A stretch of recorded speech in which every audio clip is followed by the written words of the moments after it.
Assalamualaikum. Manakah dah lama dah Oja tak share dengan korang konten pola menjahit. So hari ni kita akan share pola susun kain susun belakang.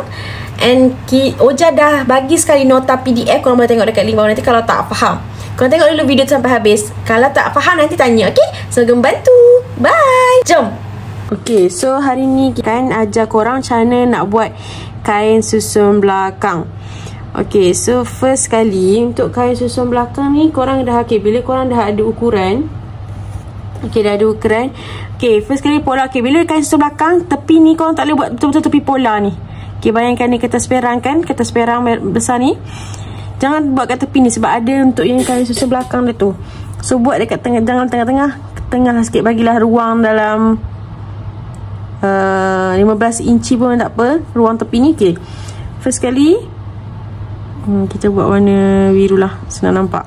Okay, so first kali korang gariskan, korang ikut ukuran labuh. Buat ukuran labuh dulu. Bila dah buat ukuran labuh, okay, so ni ke sini dah labuh, okay, kira-kira labuh 30 inci lah contoh. Daripada sini ke sini ukuran 30 inci.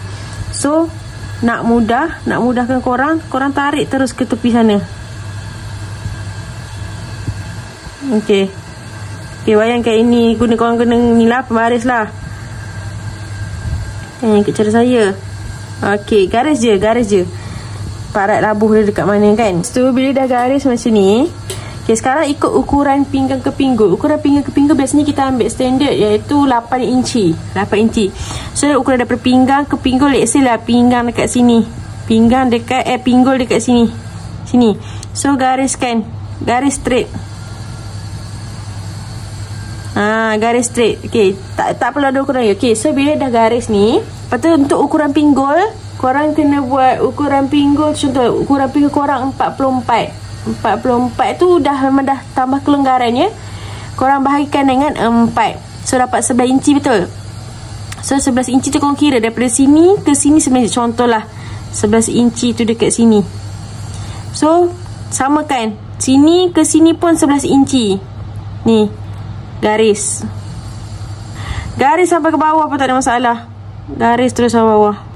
Okay, so dia akan jadi bentuk macam gini korang punya pola.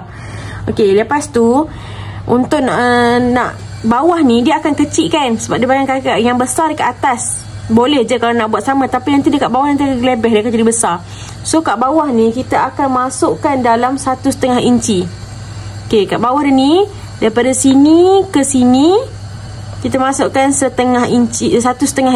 Okay, 1,5 inci kat sini lah contoh. Kalau dah garis kat sini, so daripada atas ni tadi, ni daripada atas tadi, korang terus gariskan ke bawah. Gariskan. So nampak tak? Dia ada shape dia ni.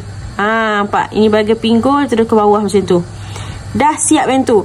Dah siap. Okay, sekarang ni untuk nak buat dia punya lipatan tu, ukuran labuh ni, labuh kain ni korang bahagikan dengan 2. Okay, bahagikan 2, katakanlah korang bagi 2 dekat sini. Contohnya lah sini, korang garis. Tak nak garis pun tak apa, tak ada masalah.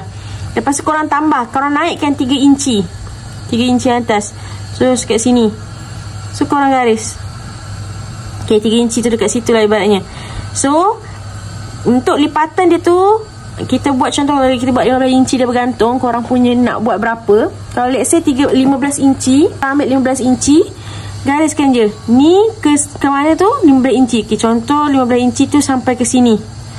Okay, terus samakan bawah ni pun sama, garis 15 inci dan garis je terus. Okay, 15 tu korang bahagikan dengan 3. Contoh nak buat 3 lipatan je kan. So gariskan, korang dapatkan ukuran 5 inci. Yang katalah sini 5 inci, sini 5 inci. Dah siap. Lepas tu last dekat atas ni korang naikkan 1/2 inci. Melengkung.